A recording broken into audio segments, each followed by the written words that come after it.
Now, on 105.9 FM and streaming worldwide on the WMAL app. O'Connor and Company.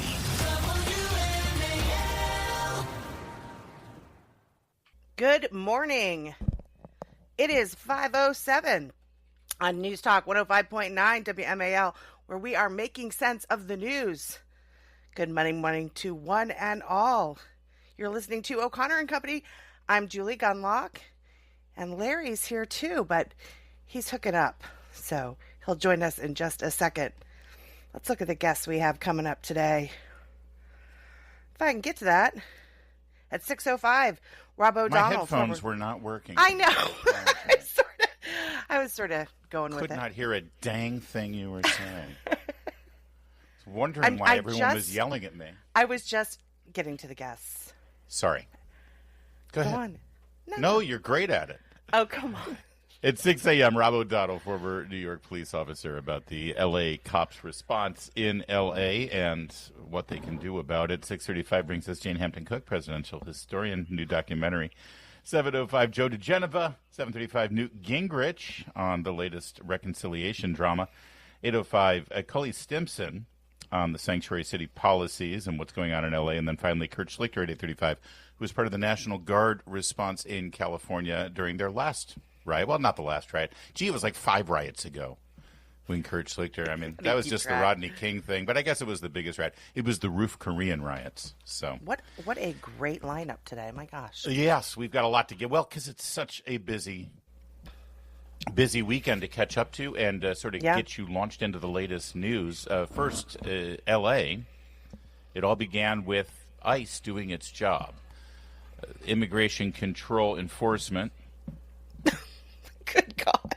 It's too ICE, early for that. As we call them. We love ICE. ICE is doing a great job. ICE is finally doing what they were designed to do because this president is empowering them to do so. They begin doing some raids, rounding up criminals. Now, understand, it would be really easy if the city of Los Angeles, county of Los Angeles, state of California actually had a process so that criminal illegal immigrants who are in their custody, who have been arrested, get immediately turned over to federal law enforcement.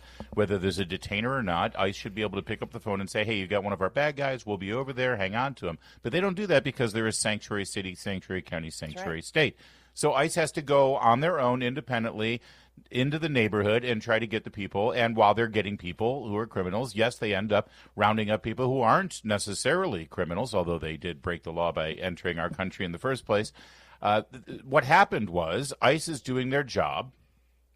And right after public officials, including Hakeem Jeffries, the minority leader in the House of Representatives, started screaming about how ICE was using masks to conceal their identity because they're dealing with mobsters and gang members. And they're getting doxxed, especially in Southern California. Hakeem Jeffries says this is outrageous. They're like stormtroopers. They're like fascists. They're like Nazis. We're going to reveal their identities. The very next day, ICE goes on a raid in L.A., and suddenly there's these so-called protesters who are trying to intervene, who are trying to stop these federal agents from being able to carry out their duty. They become violent. They start pushing. They start shoving. The videos of this activity gets out. People start seeing it on social media.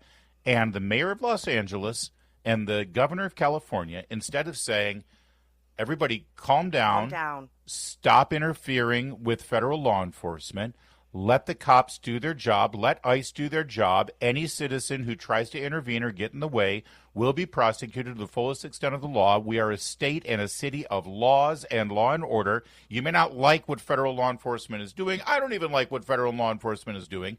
But they need to be able to do their job. Instead of saying that, they said they stand with the thugs. They stand with the mob. They say that the fascist ICE Trump patrol are the real problem. And the next thing you know, within 48 hours, we have a full-blown riot. Cars overturned, cars set on fire, federal law enforcement getting concrete bricks thrown at their cars as they're driving by, looting. Crowds continue to grow overnight in the city. It's a nightmare. And the narrative from the Democrats, Trump instigated this. Well, yeah, the next thing that happened after 36 hours of this, 48 hours of this, Trump decides, well, all right, fine. If Gavin Newsom isn't going to control things in California, if Karen Bass isn't going to, I will. And he called in the National Guard, 2,000 troops. And then they say, oh, well, that's the problem because Trump called in first because Trump actually had ICE law enforcement doing their job. Right. And then secondly, because he called in the National Guard, that instigated the problem, that exacerbated the problem, and now it's all Trump's fault. So that's where things stand in California. Yeah, and because every single official in California is basically encouraging this, it's gotten worse. It's escalated. They're using deadly force against these law enforcement officials now. It is frightening what these police officers and National Guard are facing. Border czar Tom Homan defended the deployment after threatening Newsom and Karen Bass with arrest if they impede efforts. Trump called on them to apologize to Angelenos for the handling of the protest. Newsom responded, "Tom, arrest me. Let's go." 60 were arrested. Only 60 have been arrested in L.A. so far over the weekend after everything that we saw. It's mayhem. It's absolute mayhem. Donald Trump posted on social media, once great American city, Los Angeles, has been invaded and occupied by illegal aliens and criminals. Now violent insurrectionist mobs are swarming and attacking our federal agents to try to stop our deportation operations. These lawless riots only strengthen our resolve. I'm directing Secretary of Homeland Security Kristi Noem, Secretary of Defense Pete Hegseth, and Attorney General Pam Bondi in coordination with other relevant departments and agencies to take up all such action necessary to liberate Los Angeles from the migrant invasion and put an end to these migrant riots. You may not like the language that he uses, migrant invasion, but when you look at it, you see these people waving foreign flags on foreign soil, creating mayhem with their faces covered. All young men in their 20s. Attacking our law enforcement. Larry, can I ask a question? Because you're more familiar with, and I know we're against time here, but where is this located in Los Angeles? Is it spread out, or because you're familiar with LA much more than I am. Is it centralized in one area, or is it all spread out? I will answer that question in a moment. But first, it's 5:15. WMAL, making sense of the news. Live from the Home Paramount Pest Control Studios. Home Paramount, the leader in pest control since 1939. 5:16 now. We continue with our conversation about the mayhem in Los Angeles. So the biggest sort of uprising took place over the weekend in a city called Carson. You may have seen it. There was a raid at a Home Depot. That's where this latest flare-up happened. And that's why it's a little hard. The problem with Los Angeles, everyone just sort of uses Los Angeles as shorthand for the entire region. Right. Los Angeles itself is a huge geographic footprint. Also part of the problem here in terms of the number of police officers. The population of Los Angeles is about 3.8 million, latest estimate, and it's about 470 square miles for the city proper. But then there's a ton of other cities that are sort of interwoven into the geographic footprint of the city. So in other words, if we had let's say we had a riot in Upper Marlboro, Maryland, most people would just say, oh, there's a riot in D.C., right? Even though it's not even in D.C., it's in Maryland, it's in Prince George's County, but it's, right there, it's adjacent, right? Carson, California is similar. It's actually down south of the LAX on the way to Long Beach. There are parts of the city of Los Angeles proper that are close to Carson, but the big uprising that you saw, the riot that you saw begin at that Home Depot was actually in the city of Carson, not necessarily in the city of Los Angeles jurisdiction. That's helpful. But other parts of the riots have taken place in Los Angeles proper. So, but it has been more contained. A lot of what you saw has been downtown Los Angeles, parts of South and East Los Angeles. East Los Angeles is a highly intense Latino population, although there's really a Latino population all throughout Los Angeles, to be fair. But that's. I hope that answers your question. It does. In terms of the geographic region. As I mentioned, the police officer coverage is a problem, too. New York City, just by example, New York City has about 36,000 police officers and a population of 8.5 million. That works out to about 40 to 43 cops per 10,000 residents. Okay. Los Angeles has a population of 3.8 million. So, half of New York. But they only have they have a total of 8,900 officers. Think about that for a minute.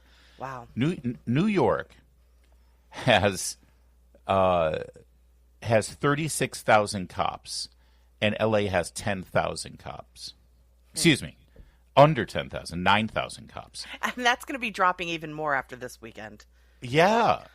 I mean, it's so on a geographic. So first, on a straight population basis, they have 23 cops per 10,000 residents. New York has 42 cops per 10,000 residents. On a geographic basis, it's even worse. In LA, they've got 19 cops per square mile. In New York, they've got 120 cops per square mile. So when you see scenes like, the freeway, the Hollywood freeway, the 101, as you hear people refer to it as the Hollywood freeway, is you see these people just flooding onto the freeway and cops sort of standing around shrugging like they can't do anything. It's because they can't do anything. They can't. They don't have any support. And this has been ever since the Rodney King riots, they have been understaffing the police force there because the answer in Los Angeles has been the police are the problem. It is so horrible what is happening to those police officers. I was watching, there were some police officers trapped under an overpass, and if they came out, people would throw these cement bricks at them and at their cars. And I'm thinking to myself, who wants this job? Who in the world would want to put themselves in this situation? And yet they must feel torn.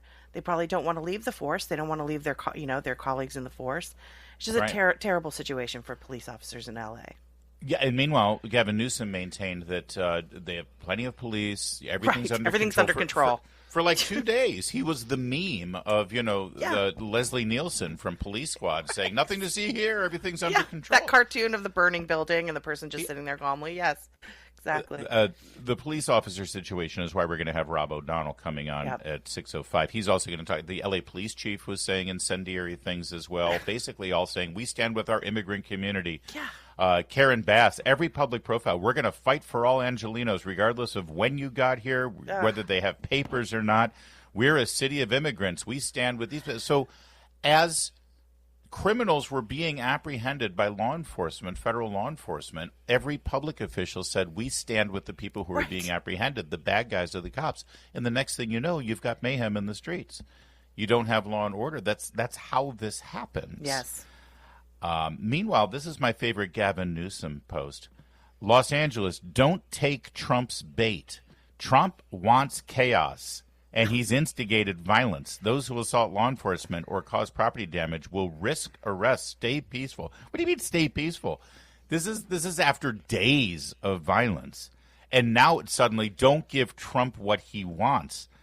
He even sent out another one. Hang on. His message was, don't give Trump what he wants, stay calm, stay peaceful. Because sending the message that the biggest downside to the riots going on in Los Angeles is that Trump benefits from it. You know? Yeah. Also, by the way, as if these people who are, sowing mayhem in the streets, burning cars, looting stores, waving foreign flags, are stopping every few minutes to check Gavin Newsom's X feed to see what the latest message from the guy. Hey, Governor Newsom says be calm because this helps Trump. All right, everybody, back in your casa. Well, and Come also countering that, you've got like Los Angeles City Council member Eunices Hernandez. I mean, this is a LA County City Council member who is a city council member, not county. She's calling to escalate the riots. She's at one of these rallies. And in that case, that does get out to the crowd. These people gather, they get heated, they get spun up. And then she's a city council member saying, go out there, riot, escalate things. And there's not an American flag to be seen anywhere in any of these images, in any of these shots. The city continues to smolder, and this will be a major topic of conversation all day and all morning, for that matter. Again, 6:05 Rob O'Donnell about the police situation, 8:05 Cully Stimson on the legal situation, and 8:35 Kurt Schlichter on the National Guard situation. Right now it's 5:23. Making sense of your world. Thank you for what you do. News Talk 105.9 WMAL. You give me hope. Making sense of the news. Coming up, we have an update on the Maryland man. You know, that Maryland dad. Well, he's back, and he's facing some pretty serious criminal charges.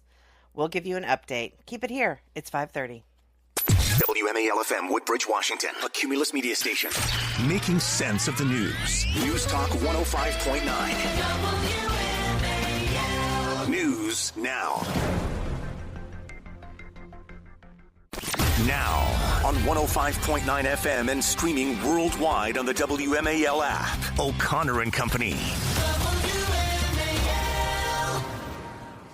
In a shocking development, Larry and Julie just did a full half hour on the mayhem in Los Angeles and never once pointed out the media's involvement in all of this. We will get to them as well. They tried to do the same old thing, mostly peaceful, mostly peaceful. These are peaceful protests, while the images were playing right before our eyes. Unbelievable. One other comment on what we're seeing in Los Angeles. It was only a couple of months ago that the mayor of Los Angeles and the governor of California were begging you for your federal money. They were demanding your federal money to help them because their multi-million-dollar homes in Pacific Palisades had burned. That's right. Yep. And now they act like they can take all your federal money, but then they can defy federal law. That doesn't work that way. Right. It really doesn't. Coming up at 6:05, Rob O'Donnell on the police perspective on this. 6:35, Jane Hampton-Cook, presidential historian. 7:05, Joe DeGeneva. 7:35, Newt Gingrich. 8:05, Coley Stimson. And then at 8:35, our friend Kurt Schlichter, who's part of the National Guard before he retired. He was deployed in California multiple times. That's all coming up. It's Larry O'Connor with Julie Gunlock. And Julie, the Democrats got what they wanted. They're so excited. They were demanding this. Trump caved in. Trump chickened out again. Here we go. The Maryland man, Kilmar Abrego Garcia, is back on American soil. But I'm only being somewhat sarcastic here because this isn't exactly how the Democrats saw this playing out. They demanded that he be returned to the United States, and on Friday, that's exactly what happened. He was returned because a federal grand jury indicted him on multiple counts of human trafficking, child pornography, and more. Here's Attorney General Pam Bondi making the announcement. Abrego Garcia has landed in the United States to face justice. On May 21st, a grand jury in the Middle District of Tennessee returned a sealed indictment charging Abrego Garcia with alien smuggling and conspiracy to commit alien smuggling in violation of Title 8 U.S.C. 1324. We want to thank President Bukele for agreeing to return Abrego Garcia to the United States. Our government presented El Salvador with an arrest warrant, and they agreed to return him to our country. We're grateful to President Bukele for agreeing to return him to our country to face these very serious charges. This is what American justice looks like. Upon completion of his sentence, we anticipate he will be returned to his home country of El Salvador. Well, depends on who the president is, actually. Yeah. But yes, we would anticipate that as well. Maybe he should serve out his sentence back in El Salvador. Yeah, if a Democrat so wins, he'll probably be cause. at the State of the Union. But Right. Yeah, sitting next to the first lady or the first exactly. or the first person. Oh, first, right. you never know. Never whoever know. that might be. The charges against Kilmar Abrego Garcia, Maryland man, as Chris Van Hollen would refer to him, include smuggling thousands of illegal aliens through the United States, transporting MS-13 gang members inside the United States, transporting children, abusing women, and soliciting child porn. What a guy. Just That's the person the Democrats spend a month defending and championing and dying on the Hill for. There's also an amazing note in the indictment. Remember how in 2019 he went before an immigration judge and claimed that he deserves asylum in the United States. This is after being here for many, many years. Now suddenly he wants asylum. Why does he want asylum?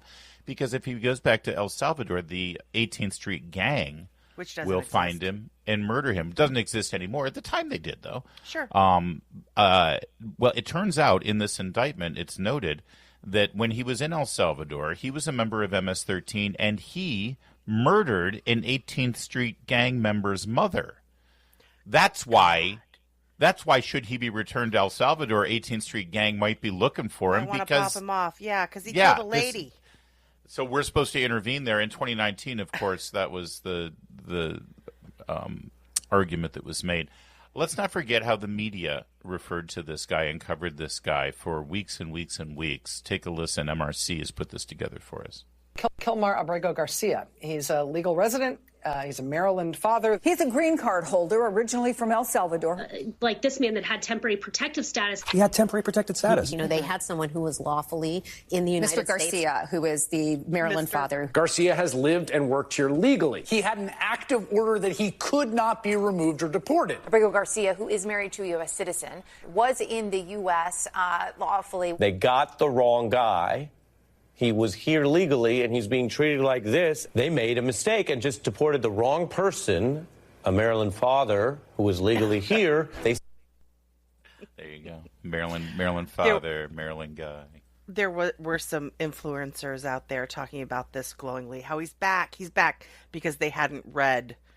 He's back to face criminal charges. And that was particularly hilarious watching them just, tear up about this guy, about how great it is that he's back.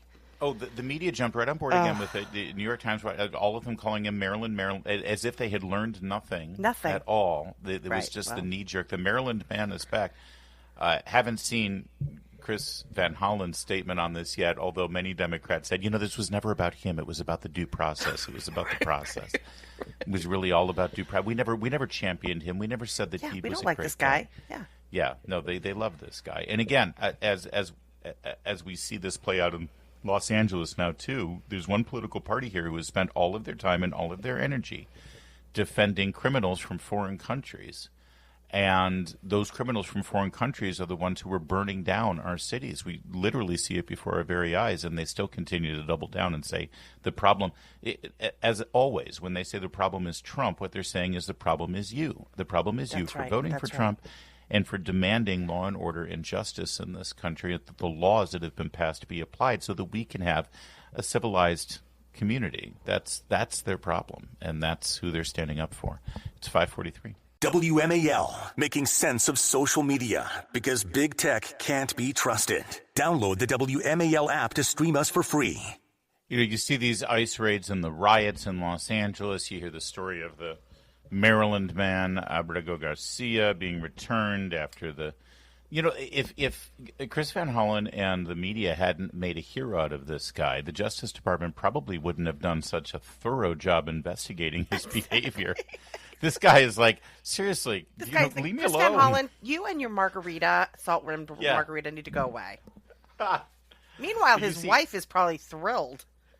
Yeah, finally she gets some protection. No, she'll write a book about it. She'll get a show on the weekends on MSNBC. Right. Yeah, what am I thinking? You see all of this play out, and then you see this. Now, Martha's Vineyard, which is, the island off the coast of Massachusetts. It's a... Thank you for explaining that. Cushy little hideaway. Not everybody knows that. That's I think, true. where are the grapes? What kind of vineyard is this? And it's sort of the hideaway for the rich and the elite, right? Yeah, and the Obamas have a house there. Exactly. All the stars. Everybody goes there in the summertime, enjoy the lovely weather. Well, not everyone can afford it. And you'll remember a couple of years ago, Ron DeSantis and Governor Abbott in Texas, they sent some illegal immigrants up to Martha's Vineyard. Remember? They were there for 10 minutes. Oh, all hell broke loose. Yes. Martha's Vineyard, how dare you do this to us? We have a community to run here. And so it became a cause celeb for several days. Kamala Harris accused DeSantis of human trafficking for sending illegal immigrants up to Martha's Vineyard, but it was to make a point, right? You're fine with our state having to deal with this, but when they're in your neighborhood, suddenly it becomes an issue, and the media played right into it, the left played right into it, the Democrats played right into it. Fast forward to today, Martha's Vineyard is in crisis again, this time because illegal immigrants are being deported from Martha's Vineyard. Now, make this make sense to me. They demanded that illegal immigrants be removed from their island back when they were a drain on public resources, I suppose. But the illegal immigrants that are there to cut their grass and pick Oh, yeah. their weeds Watch and their do their kids cleaning for them. clean their Oh, we like those illegal Yeah, immigrants. there Those are illegals. They're our. That's right. Right. They're our slave labor. We don't have Right. to take care of them. They take care Yes. of us. And we pay them nothing. Look at the Washington Post headline here. It's a post they put on X. Life on Martha's Vineyard in Nantucket has been disrupted after migrant workers were shackled and boarded onto Coast Guard boats, igniting fear among undocumented workers who formed the backbone of the island's workforce. Wait, hold on. They literally called up the National Guard when 50 illegal immigrants were sent there by the governor. They literally called up the National Guard. They could not get them out of there fast enough. Do you remember that send-off that they did? They all lined up and were like clapping for them. And beforehand, they had provided meals for them from Whole Foods and Erewhon. Here's some mueslicks,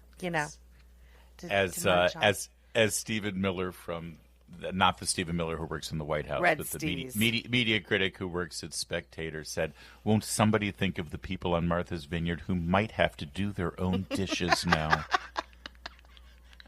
So when they were sent up there and they had to actually take care of them and use their public resources, they called on the National Guard to get them the hell off Martha's Vineyard.